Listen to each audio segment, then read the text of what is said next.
The text came through while I was reviewing patient charts at the hospital.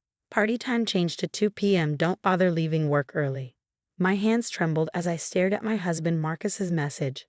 Our son Oliver's 7th birthday party, the one we planned for 4 p.m. for months, was suddenly being moved without my input.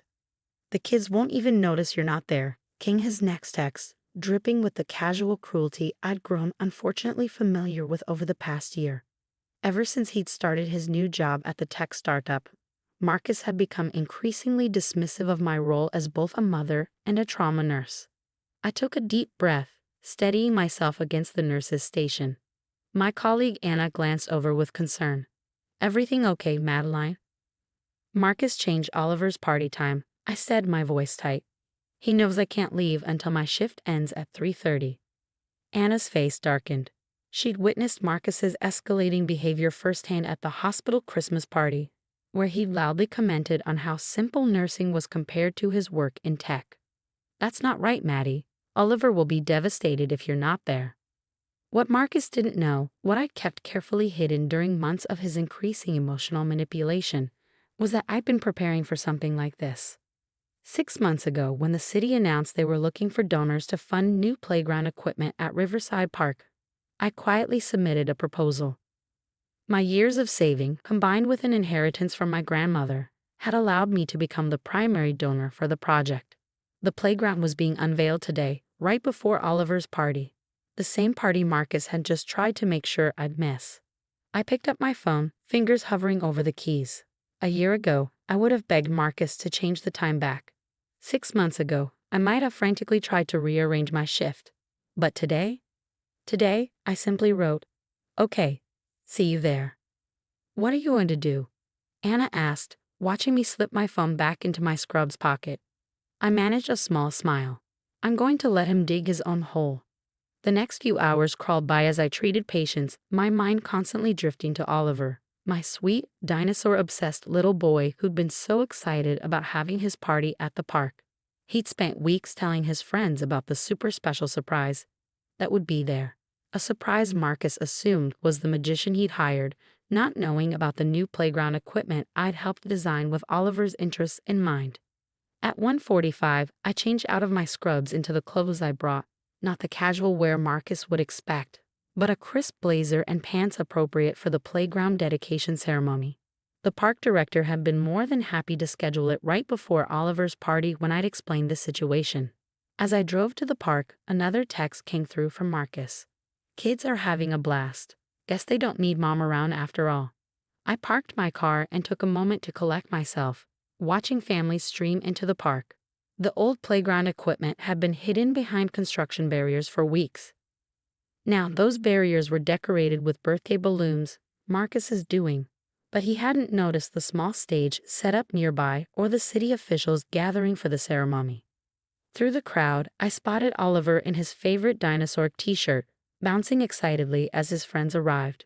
Marcus stood off to the side with his phone, probably crafting another smug text about my absence. He'd been trying to edge me out of family events for months, always with the same excuse, that my work schedule was inconvenient for everyone else. I stepped out of my car, squaring my shoulders. The park director spotted me and waved, starting to gather everyone for the ceremony. Marcus was so busy texting that he didn't notice the crowd shifting, didn't see me making my way toward the small stage. "Ladies and gentlemen," the park director's voice boomed through the speakers, "before today's celebration begins, we'd like to take a moment to thank the generous donor who made our new dinosaur-themed playground possible." I watched Marcus's head snap up, confusion crossing his face as he finally noticed the gathering crowd. Oliver, standing near the construction barriers with his friends, was practically vibrating with excitement. "Please join me in welcoming Dr. Madeline Chen, whose contribution has transformed our park." The look on Marcus's face as I took the stage was something I'll never forget. But it was Oliver's beaming smile that made everything worth it, the months of planning, the extra shifts, the secret meetings with contractors to design every dinosaur-themed element. This was just the beginning. Marcus had no idea what else I had prepared. But he was about to learn that sometimes the people you try to push aside are the ones holding all the cards. The real party was just getting started. As I stepped off the stage, Oliver broke free from his friends and ran toward me, his face glowing with pride. "Mom, you did this? You made a dinosaur playground." I knelt down to his level, wrapping him in a tight hug. "Happy birthday, sweetheart. Want to help me show everyone?" Marcus appeared behind Oliver, his earlier smugness replaced by barely contained anger.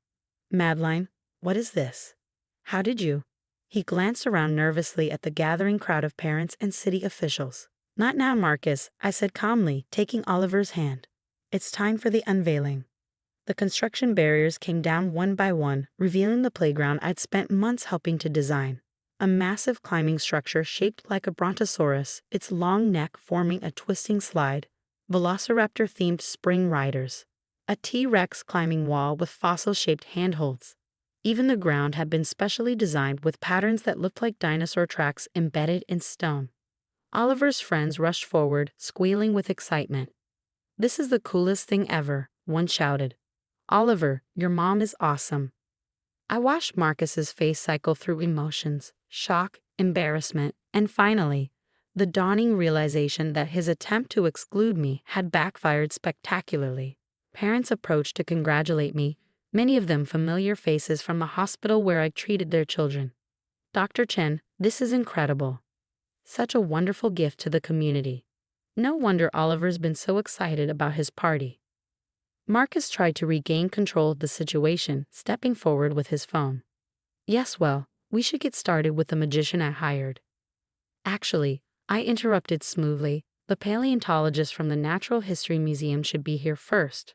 Oliver mentioned how much his class enjoyed their museum field trip, so she brought some real fossils for the kids to examine. Right on cue, Dr. Sanders arrived with her specimen cases, and the kids gathered around in awe. Marcus stood off to the side, repeatedly checking his phone, his carefully planned party slipping through his fingers. "How long have you been planning this?" he finally asked, his voice low and tight with anger. 6 months, I replied, watching Oliver excitedly point out different dinosaur features to his friends. "Around the time you started telling me I wasn't essential to family events." "That's not what I—" "Yes, it is, Marcus. Every time my work schedule inconvenienced your plans. Every time you changed times or dates at the last minute. Every time you told our son I was too busy to care." A group of kids ran past us, heading for the slide. Oliver's voice carried across the playground. "Mom helped design it. She remembered all my favorite dinosaurs." Marcus flinched. "You're making me look bad in front of everyone." "No," I corrected him. "I'm showing our son that his mother keeps her promises even when others try to break them." "I had everything planned perfectly," he protested. "The magician, the cake, the deliberately changed time," I added. The text gloating about my absence. He had the grace to look uncomfortable. I just thought it would be simpler. Simpler to exclude me from our son's birthday, to make me miss this moment. I gestured to the playground, where Oliver was now leading his friends in a pretend paleontology expedition. "Look at him, Marcus. Really look. Is your pride worth missing this joy?" Before he could answer, Oliver ran up to us. "Mom, Dad, Dr. Sanders says we can each take home a real fossil, and she's going to tell us about the new dinosaur they discovered." I smiled at our son. "That's wonderful, sweetheart. Why don't you show your dad the special fossil area? I think he missed it during the unveiling." As Oliver dragged a subdued Marcus toward the fossil display, I caught Anna's eye across the playground. She'd arrived with her kids, right on schedule, carrying the special dinosaur cake I'd ordered, far more elaborate than the basic sheet cake Marcus had planned. This wasn't about revenge or one-upmanship. This was about showing my son that he could count on me, that his mother's absence from events wasn't because she didn't care, but because someone had been deliberately pushing her away. The party was transforming into something magical, but not because of my planning or Marcus's schemes. It was magical because of Oliver's pure joy, his excitement in sharing this moment with both his parents and his friends. As I watched Marcus kneel beside our son, examining fossils and finally engaging in the moment rather than his phone, I felt a weight lift from my shoulders. The truth was out now. The real question was, what would Marcus do with it? The party wound down as the sun began to set, casting long shadows across the new playground. Kids reluctantly said goodbye. clutching their fossil specimens and goodie bags filled with dinosaur-themed treasures. Oliver was still buzzing with excitement, showing his last remaining friends the hidden dinosaur footprints near the swings. Marcus hadn't said much since the fossil demonstration, but I'd noticed a change in his behavior. He had put his phone away, actually engaged with the children, and even managed a genuine smile when Oliver excitedly explained each dinosaur feature to him. As the last family left, Oliver ran up to me, his eyes bright. "Mom, this was the best birthday ever. Can we stay a little longer? Please?"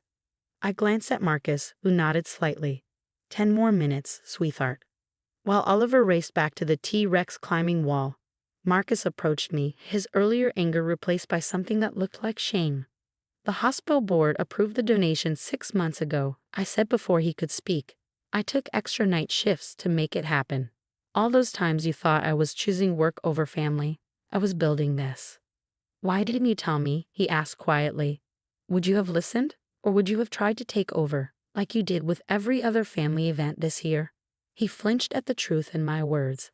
"I didn't realize. I thought I was making things more efficient. Your schedule is so unpredictable." "No, Marcus, you were trying to erase me. Every change time, every last-minute reschedule, every text gloating about my absence, you were systematically pushing me out of Oliver's life." "That's not what I—" He trailed off, watching Oliver pretend to be a paleontologist. "Okay, maybe it was.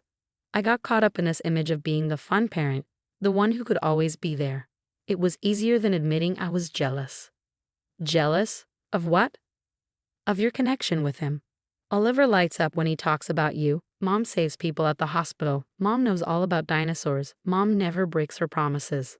I'm just Dad with his boring tech job and his phone." I let his words sink in, remembering all the times I caught him checking his work messages during family dinners, planning calls during Oliver's bedtime stories. "You did that to yourself, Marcus." I didn't need a grand gesture like this playground to be important to Oliver. I just needed to be present when I could and honest when I couldn't. Oliver called out from the top of the slide, "Mom, Dad, watch this." We both waved, and I added softly, "He needs both of us." Not competing, not undermining each other, just both of us. Marcus was quiet for a moment and said, "I have notifications from 3 work groups right now. Usually, I'd be checking them, planning tomorrow's meetings. But watching him today, seeing how you made his dinosaur dreams come true, I missed so much by trying to prove I was the better parent. It's not too late to change that." He pulled out his phone, and for a moment, I thought he was going to check those notifications. Instead, he turned it off completely and put it in his pocket. "Oliver," he called out, "want to show me that fossil hunting technique Dr. Sanders taught you?" Our son's face lit up. "Really? You want to learn?" "Really, maybe we can come back this weekend, if Mom's free too." Oliver looked at me hopefully. I smiled. "I'll swap shifts with Anna. Saturday afternoon?" No last-minute changes, Marcus promised, and I heard the deeper meaning in his words. As the sky darkened and the park lights came on, we finally convinced Oliver it was time to go home. He was exhausted but happy, clutching his favorite fossil in one hand and holding both our hands with the other. "Best birthday ever," he mumbled sleepily as we walked to the cars. "Can we do this again tomorrow?" "The playground will be here whenever you want to visit," I assured him. That's the thing about building something real, it lasts. Marcus caught my eye over Oliver's head, and I saw understanding there. Real relationships, real connections with our children. They had to be built carefully, maintained consistently, and protected fiercely. No amount of planned parties or expensive gifts could replace that foundation. As I watched them drive away, Oliver already dozing in his car seat, I thought about what tomorrow would bring. Marcus would have to prove his words with actions, show that he truly understood the damage his behavior had caused. We had a long way to go in rebuilding trust. But today, watching Oliver's joy as his friends explored the playground, seeing Marcus finally put down his phone and engage with our son, it felt like a start. Sometimes the biggest changes begin with small moments. A dinosaur slide, a shared smile, a switched-off phone. I turned back for one last look at the playground, now peaceful in the evening light. The dedication plaque caught the glow of a nearby lamppost. "Dedicated to the children of our community, who remind us that the best gifts are the ones we share." Dr. Madeline Chen. Tomorrow would bring its own challenges, But tonight, in this moment, it was enough to know that I'd kept my promise to my son. Sometimes standing your ground isn't about winning. It's about building something that lasts.